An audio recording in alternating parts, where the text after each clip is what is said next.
નમસ્કાર. Dholka education society સંચાલિત શ્રી શિવશાસ્ત્રી અધ્યાપન મંદિર લેલેટ પ્રથમ વર્ષ કોર્સ 3 અભ્યાસક્રમ અને વર્ગ વ્યવહાર. આજના આ વિડીયોના તાસમાં હું પ્રાધ્યાપિકા શ્રી મહંત ગીતાબેનજી સર્વ તાલીમાર્થી બહેનોને આવકારું છું.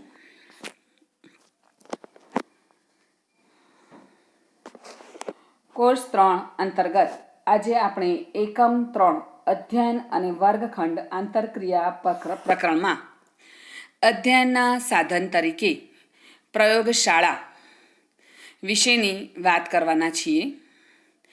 અધ્યયનના સાધન તરીકે વિવિધ પ્રયોગશાળા આજના આ પ્રવર્તમાન સમયમાં અસ્તિત્વમાં આવી રહી છે, ત્યારે આપણે તેના વિશેની સમજ કેળવવાનો પ્રયત્ન કરીશું. અધ્યયનના સાધન તરીકે વિવિધ પ્રયોગશાળા પૈકી અહીંયા 5 પ્રયોગશાળા વિશેની સમજ તમારે પ્રાપ્ત કરવાની છે તાલીમાર્થી બહેનો. પહેલી તમે જોઈ શકો છો તેમ વિજ્ઞાન પ્રયોગશાળા, બીજી છે ભાષા પ્રયોગશાળા, ત્રીજું છે ગણિત પ્રયોગશાળા, ચોથું છે મનોવિજ્ઞાન પ્રયોગશાળા અને પાંચમું છે કુદરતી પ્રયોગશાળા. આવી વિવિધ પ્રયોગશાળા સિવાય પણ અન્ય પ્રયોગશાળા પણ હાલના સમયમાં અસ્તિત્વમાં આવી રહી છે, તો તેના વિશેની આપણે સમજ પ્રાપ્ત કરીશું.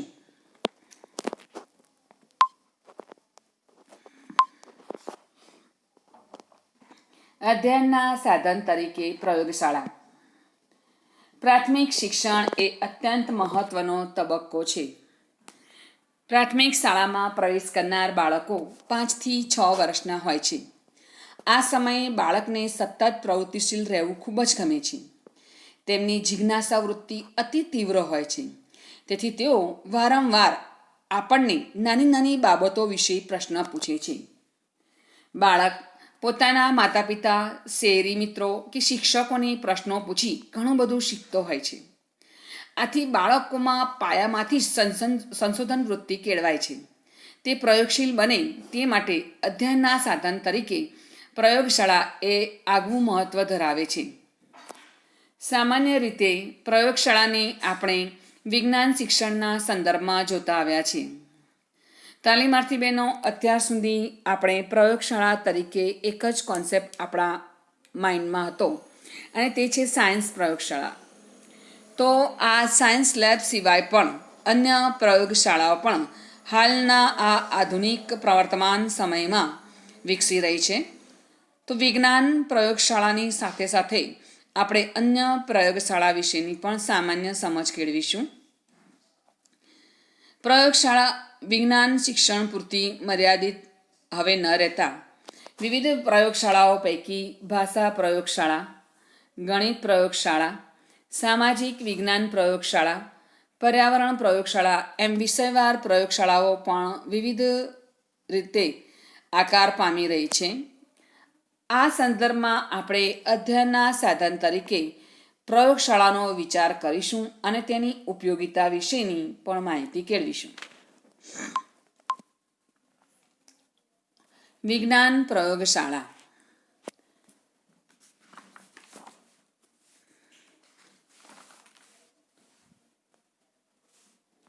પ્રયોગશાળા વિજ્ઞાન અભ્યાસનું એક અગત્યનું અંગ છે. તેમાં પ્રયોગ કરવો અને પ્રયોગના તારણો મેળવવા એ તેનો વ્યવહારિક ઉપયોગ છે. પ્રાયોગિક કાર્યનો મુખ્ય હેતુ જ બાળકોને અનુભવ આપવાનો છે. બાળક શું કરવું તે જાતે નક્કી કરે, કઈ પદ્ધતિએ કરવું છે, કયા સાધનોની જરૂર પડશે, કયા પદાર્થોની જરૂર પડશે તે નક્કી કરશે. આ બધામાં શિક્ષકનું માર્ગદર્શન કામ કરે છે. વિદ્યાર્થીઓ અને વિષય વસ્તુ વચ્ચે અતરંગ આંતરક્રિયા થાય તે માટે પ્રયોગશાળા મોટી ભૂમિકા પૂરી પાડે છે. વિજ્ઞાનની પ્રયોગશાળા દ્વારા વિદ્યાર્થી વિજ્ઞાન અને પર્યાવરણ જેવા વિષયની મૂળભૂત સંકલ્પનાઓ અર્થપૂર્ણ રીતે શીખે છે. વિદ્યાર્થીઓની સ્મૃતિશક્તિ, તર્કશક્તિ, કલ્પના શક્તિ વગેરે જેવી માનસિક શક્તિઓનો વિકાસ થાય છે. ઉપરાંત શ્રવણ, કથન, વાંચન જેવા કૌશલ્યો વિકસાવવામાં પણ સહાય કરે છે. તાલીમાર્થી બહેનો, વિજ્ઞાન પ્રયોગશાળાનો હેતુ જ તે છે કે બાળક સ્વયં તે સંશોધનને પોતાની રીતે કારગત કરે. જે પોતે પદ્ધતિની અંદર જે તે પ્રયોગ વિશેની માહિતી કેળવે છે તેને તે પોતે સ્વયં પ્રેક્ટિકલની રીતે શીખવાનો પ્રયત્ન કરે. આમ કરવાથી જ બાળકોમાં સંશોધન વૃત્તિ કેળવાશે, તેમજ તેની જિજ્ઞાસા વૃત્તિ સંતોષાશે. એટલું જ નહીં પણ ભવિષ્યના વિવિધ સંશોધન માટે પણ તે તૈયાર રહેશે અને કદાચ આપણા દેશને ભાવિ સાયન્ટિસ્ટો પ્રાપ્ત થશે, તો જેનું મૂળ એ વિજ્ઞાન પ્રયોગશાળામાંથી જ ઊભું થવા પામે છે. ત્યાર પછીની બીજી એક મહત્ત્વની લેબ છે ભાષા પ્રયોગશાળા. ગુજરાતી, હિન્દી, અંગ્રેજી, સંસ્કૃતની લેબ ઊભી થઈ રહી છે. ભાષા પ્રયોગશાળામાં બાળકોને બેસવા માટેના નાના ટેબલ સાથે હેડફોન લગાવેલા હોય છે. Audio video, overhead projector, computer, EDUSAT ઉપગ્રહ સાથે ભાષા લેબ જોડાયેલી હોય છે, જેને ઉપયોગ દ્વારા વિદ્યાર્થી ભાષાઓ અંગેનું અદ્યતન જ્ઞાન મેળવે છે, ઉચ્ચારો અંગેનું જ્ઞાન મેળવે છે. ઉદાહરણ તરીકે ઝવેરચંદ મેઘાણીનું કસુંબીનો રંગ કાવ્ય વિદ્યાર્થીને સાંભળવું હોય તો લેબમાં જઈને સાંભળી શકે છે. ઉમાશંકર જોશીના જીવન વિશેની માહિતી પણ સરળતાથી તે મેળવી શકે છે. રમતા રમતા, આનંદ કરતાં કરતાં ભાષા કઈ રીતે રસપ્રદ રીતે શીખી શકાય છે તે માટેની તમામ અધ્યયન સામગ્રી ભાષા લેબમાં મૂકવામાં આવેલી હોય છે. જેમ કે કવિઓ, લેખકોના જીવન કવનને લગતા ચાર્ટ, ચિત્રો, વિવિધ જોડણી કોષ, રમત દ્વારા ભાષા શીખવવા માટેના સાધનો, સંદર્ભ ગ્રંથો, ભજન ગીતો, અભિનય ગીતોની કેસેટ, ટેપ રેકોર્ડ, વ્યાકરણ શીખવવા અંગેના વિવિધ ચાર્ટ્સ, મોડલ, આકૃતિ વગેરે એ આપણને ભાષા પ્રયોગશાળામાં સરળતાથી ઉપલબ્ધ થાય છે. ઉદાહરણ તરીકે સ્વર અને વ્યંજન શીખવવા માટે અ થી અ તથા ક થી જ્ઞ સુધીના વર્ણના બોર્ડના આધારે બાળકો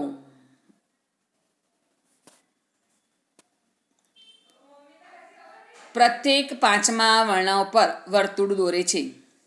વર્તુળના વર્ણોને બાળકો પાસે બોલાવતા તેમાં નાકનો ઉપયોગ થાય છે, જેને અનુનાસિક વ્યંજનો કહે છે. તે જ રીતે ઘોષ ધ્વનિ અને અઘોષ ધ્વનિની સમજ પણ તે મેળવી શકે છે. તાલીમાર્થી બહેનો, ભાષા પ્રયોગશાળાનો કોન્સેપ્ટ કદાચ આપણા માટે નવો એટલા માટે છે કે આપણે તેનો ઉપયોગ પ્રમાણમાં સાયન્સ લેબના પ્રમાણમાં આપણે તેનો ઉપયોગ બોડી રીતે કરતા નથી. પરંતુ ભાષા પ્રયોગશાળાનો કોન્સેપ્ટ ખૂબ જ સુંદર છે. ભાષા પ્રયોગશાળા કેવા પ્રકારની હોય, આવો આપણે તેના વિવિધ ફોટોગ્રાફ્સને જોઈને તેની સમજ કેળવીએ. ભાષા પ્રયોગશાળાની વિશેષતા તે છે કે તેમાં નવીન ભાષા શીખવાનો હેતુ હોય છે.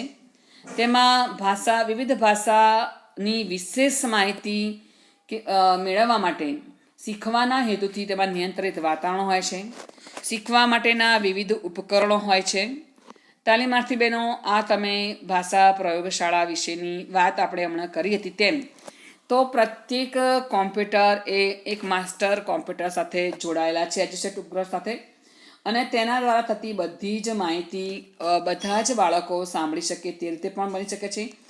તે સિવાય વિદ્યાર્થી સ્વયં પણ આ રીતે માહિતી મેળવતો હોય છે. તો આ રીતે નેટ સાથે જોડાયેલું ભાષા પ્રયોગશાળા બાળકને વિવિધ રીતે ઉપયોગી બને છે. તમે આ ફોટોગ્રાફ્સમાં જોઈ શકો છો કે બાળક સ્વયં કાર્ય કરતા જોવા મળે છે.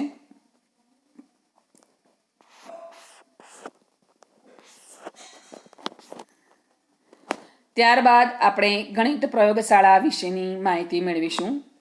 ગણિતની પ્રયોગશાળા દ્વારા બાળકની વિચાર કરવાની અને તર્ક કરવાની શક્તિનો વિકાસ થાય છે. કૂટ પ્રશ્નો બનાવવા અને તેનો ઉકેલ શોધવા વગેરે જેવી શક્તિઓમાં પણ અભિવૃદ્ધિ થાય છે. ગણિતની લેબ દ્વારા બાળક ગાણિતિક જ્ઞાન પ્રાપ્ત કરે છે. ઉદાહરણ તરીકે ગણિતની લેબ દ્વારા પ્રાપ્ત કરેલ જ્ઞાનનો વિનિયોગ બાળક રમતના મેદાન પર કરે છે. વિવિધ રમતોના ખેલાડીઓની સંખ્યા, મેદાન આંકન વગેરે દ્વારા રમત રમતા રમતા સહજ રીતે તે ગણિતનું જ્ઞાન પ્રાપ્ત કરે છે. ગણિત શિક્ષણની અનેક અમૂર્ત સંકલ્પનાઓ પ્રયોગશાળામાં સ્પષ્ટ થતાં અનુભવજન્ય જ્ઞાન પ્રાપ્ત થાય છે.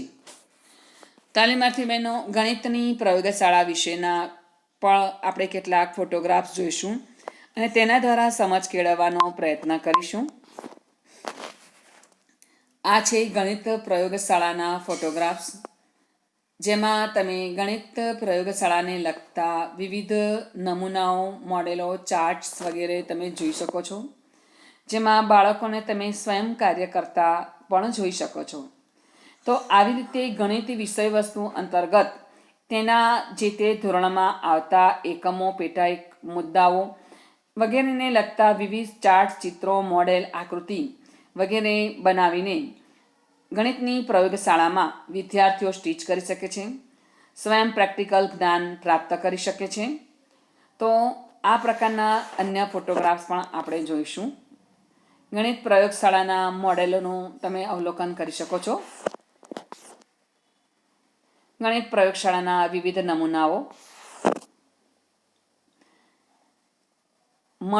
વર્ગખંડની અંદર મળતી તમામ સ્પેસનો ઉપયોગ કરીને આ પ્રકારના ગાણિતિક વિષયને લગતા નમૂનાઓ તમે સ્ટીચ કરી શકો છો.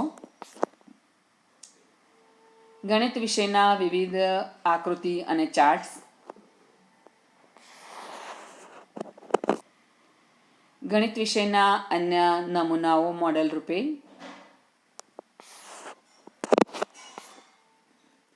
બાળકો ગણિતની આકૃતિ દ્વારા સ્વયં ચાર્ટ, ચિત્રનું નિર્માણ કરીને સ્વયં આનંદ પ્રાપ્ત કરી રહ્યા છે.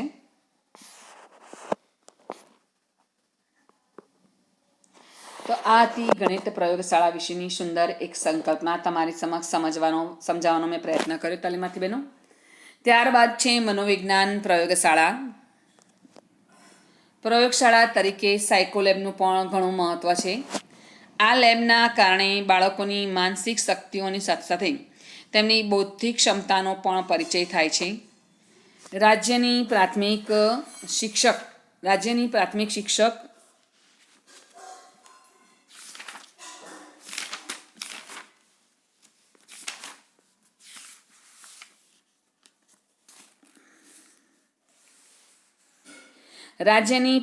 શિક્ષક તાલીમી કોલેજોમાં સાયકોલેબની રચના પર ખાસ ભાર મૂકવામાં આવ્યો છે. બાળ મનોવિજ્ઞાન આધારિત આજની શિક્ષણ પ્રણાલીમાં સાયકોલેબને પણ શાળાની મહત્ત્વની જરૂરિયાત ગણવામાં આવે છે. સાયકોલેબમાં વિદ્યાર્થીની માનસિક શક્તિઓ ચકાસતી મનોવૈજ્ઞાનિક કસોટીઓ હોય છે. તેના દ્વારા બાળકોનો બુદ્ધિ આંક જાણી અધ્યયન અનુભવો પૂરા પાડવામાં આવે છે. ધ્યાન વિચલન, ધ્યાન નિયમન અને ધ્યાન વિસ્તારના પ્રયોગો દ્વારા બાળકની માનસિક શક્તિઓનો વિકાસ થાય છે. તો મનોવિજ્ઞાન પ્રયોગશાળા પણ બાળકને અધ્યાપન પ્રક્રિયામાં ખૂબ જ મહત્ત્વનો ભાગ ભજવે છે. મનોવિજ્ઞાન પ્રયોગશાળાને લગતા કેટલાક ફોટોગ્રાફ્સ આપણે જોઈશું તાલીમાર્થી બહેનો. મનોવિજ્ઞાન પ્રયોગશાળાને લગતા વિવિધ ફોટોગ્રાફ્સ, મોડેલ, અન્ય મોડેલ, ફોટોગ્રાફ્સ, બુક્સ,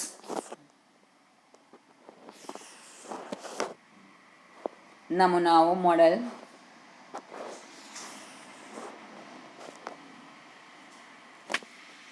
અન્ય નમૂનાઓ,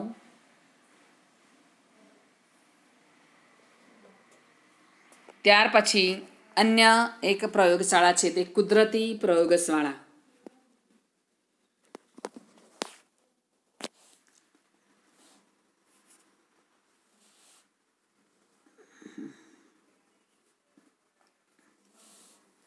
કુદરત એક મોટી જીવંત પ્રયોગશાળા છે. આ પ્રયોગશાળાનો વધુમાં વધુ લાભ બાળકોને મળે એવું આયોજન શિક્ષકે કરવું જોઈએ. તાલીમાર્થી બહેનો, શિક્ષણની પ્રક્રિયા માત્ર વર્ગખંડમાં જ થઈ શકે તે આપણી એક ભૂલ ભરેલી માન્યતા છે. શક્ય હોય ત્યાં સુધી બાળકને કુદરતના ખોળે લઈ જઈને તેને પ્રત્યક્ષ જ્ઞાન આપી કેટલીક અમૂર્ત સંકલ્પનાઓને સમજાવવાનો પ્રયત્ન આપણે કરવાનો છે. બાળકને કુદરત એક મોટી પ્રયોગશાળા છે તેની સમજ તમારે વિકસાવવાની છે. આ પ્રયોગશાળામાંનો વધુમાં વધુ લાભ બાળકોને મળે એવું આયોજન શિક્ષકે કરવાનું રહે છે. કુદરતી પ્રયોગશાળા દ્વારા વિદ્યાર્થીઓ પ્રત્યક્ષ જીવંત અનુભવો મળે છે. પરિણામે કુદરત સાથે સંતુલન સાધી જીવન વ્યવહાર કરે છે. 4 દિવાલોની પ્રયોગશાળામાં થતા પ્રયોગો માનવ સર્જિત કૃત્રિમ પ્રયોગો છે, જ્યારે વનસ્પતિમાં થતા અવનવા ફેરફારો જેમ કે ઉગવું, ફળ, ફૂલ, પાન, ડાળી, પ્રકાશ સંશ્લેષણની ક્રિયા, પૃથ્વીનું પરિભ્રમણ, સૂર્યગ્રહણ, ચંદ્રગ્રહણની ઘટનાઓ એક પ્રકારના કુદરતી પ્રયોગો જ છે. બાળકોને કુદરતી પર્યાવરણમાં આ ઘટનાઓના પ્રત્યક્ષ અનુભવો વધુમાં વધુ પૂરા પાડવાથી અવકાશી જ્ઞાન, પર્યાવરણીય જ્ઞાન, ભૌગોલિક જ્ઞાન ખૂબ સારી રીતે આત્મસાત કરતા હોય છે. જમીન, વૃક્ષ, વિવિધ જળસ્ત્રોત, નદી, કૂવા, સરોવર જેવા પર્યાવરણીય એકમોની સમજ માટે બાળકોને આ સ્થળોના પ્રત્યક્ષ અનુભવો પૂરા પાડી અધ્યયન કાર્ય કરાવવાનું રહે છે. તાલીમાર્થી બહેનો, સહઅભ્યાસિક પ્રવૃત્તિના ભાગરૂપે થતો પ્રવાસ તે કુદરતની પ્રયોગશાળાનો જ એક ભાગ ગણી શકાય. પ્રવાસ દરમિયાન આપણે કુદરતના વિવિધ સ્ત્રોતોનો આપણે પરિચય કેળવતા હોય છે અને જેના દ્વારા આપણે પ્રત્યક્ષ જ્ઞાન મેળવતા હોઈએ છીએ. પ્રકાશ સંશ્લેષણની પ્રક્રિયા સમજાવવા માટે પ્રયોગશાળા કરતાં કુદરતી પ્રયોગશાળામાં બાળકોને મુક્ત રીતે જોડીને વૃક્ષના મૂળ, પાન, ફૂલ, ફળ વગેરેનું અવલોકન આપણે કરાવવું જોઈએ.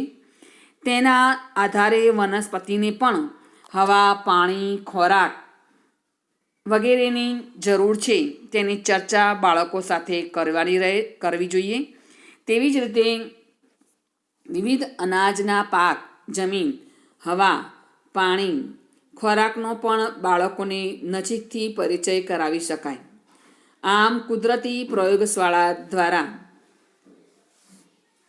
બાળકોમાં અવલોકન અને નિરીક્ષણ શક્તિનો વિકાસ થાય છે અને બાળકોની જિજ્ઞાસા વૃત્તિ અને સર્જનશીલતા પોષાય છે. ઉપરાંત આપણે અધ્યયનના સાધન તરીકે સામાજિક વિજ્ઞાનની પ્રયોગશાળા અને પર્યાવરણ પ્રયોગશાળાના ખ્યાલો પણ વિકસતા જાય છે, જેથી વિદ્યાર્થી જે તે વિષયના શિક્ષણ માટે પ્રયોગશાળાના માધ્યમથી જીવંત અને અસરકારક અનુભવો મેળવી પોતાની પ્રગતિ સાધી શકે છે. તેનું અધ્યયન સરળ અને ગુણવત્તાયુક્ત બને છે.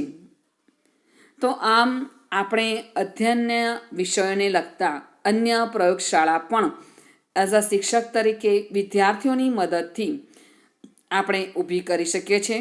સામાજિક વિજ્ઞાનની પ્રયોગશાળામાં ઇતિહાસ, ભૂગોળ અને નાગરિક શાસ્ત્રને લગતા વિવિધ ચાર્ટ્સ, પુસ્તકો આપણે એકત્ર કરીને વિદ્યાર્થીની મદદથી પ્રોજેક્ટ કાર્ય કરાવીને પણ એવા વિવિધ વિષય વસ્તુના લગતા એકમોને લગતા ચાર્ટ, ચિત્ર, આકૃતિ, મોડેલ વગેરે તૈયાર કરીને પણ સામાજિક વિજ્ઞાનની પ્રયોગશાળા આપણે ઊભું કરી શકીએ છીએ. તેવી જ રીતે પર્યાવરણને લગતા વિવિધ એકમોની પણ ચાર્ટ, ચિત્ર, આકૃતિ, નમૂના, મોડેલ, સીડી વગેરેનો ઉપયોગ કરીને પણ પર્યાવરણીય પ્રયોગશાળા પણ આપણે ઊભી કરી શકીએ છીએ તાલીમાર્થી બહેનો. જેથી વિદ્યાર્થીઓ જે તે વિષય અંતર્ગત વિશેષ અને વિશદ માહિતી પ્રાપ્ત કરે અને એ રીતે મળતું શિક્ષણ કાર્ય એ વધારે જીવંત, સરળ, અસરકારક અને ગુણવત્તાયુક્ત બની રહેશે. તો આમ અધ્યયનને સરળ અને ગુણવત્તાયુક્ત બનાવવા માટે અધ્યયનના સાધન તરીકે પ્રયોગશાળા આજે આશીર્વાદરૂપ બની રહી છે. ફુરસદના સમયમાં પણ ઉત્તમ ઉપયોગ કરીને બાળકો સ્વયં રીતે જ્ઞાન પ્રાપ્તિ કરતા હોય છે. વિદ્યાર્થીઓ પ્રયોગશાળામાં સ્વતંત્ર રીતે દ્રશ્ય શ્રાવ્ય સાધનો, કોમ્પ્યુટર, પ્રોજેક્ટ, ઓડિયો વિડીયો દ્વારા તે વિષયવસ્તુનું જ્ઞાન મેળવીને જ્ઞાનોપાર્જન કરે છે. તો તાલીમાર્થી બહેનો, આજે તમે વિવિધ પ્રયોગશાળા વિશેની માહિતી તમે કેળવી. આપણે ફરી એકવાર તેની સમજ કેળવી જોઈએ કે આજના આ તાસમાં આપણે કઈ કઈ માહિતી મેળવી છે.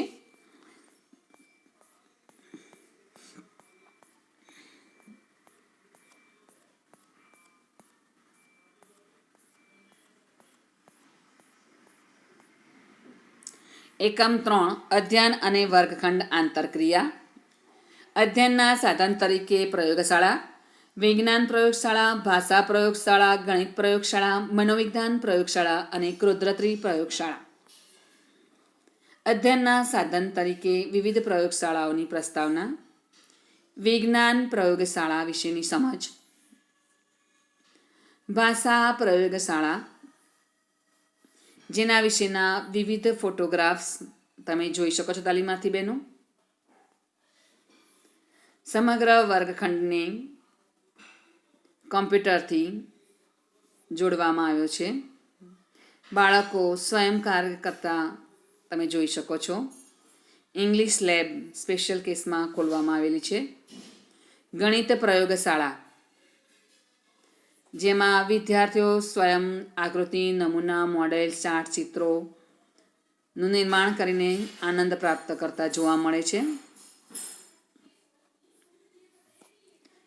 વિવિધ નમૂનાઓ,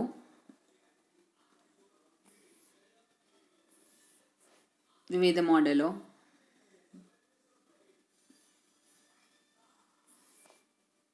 મનોવૈજ્ઞાનિક પ્રયોગશાળા એટલે કે સાયકોલોજી લેબ, વિવિધ ફોટો અને નમૂનાઓ, મોડેલો,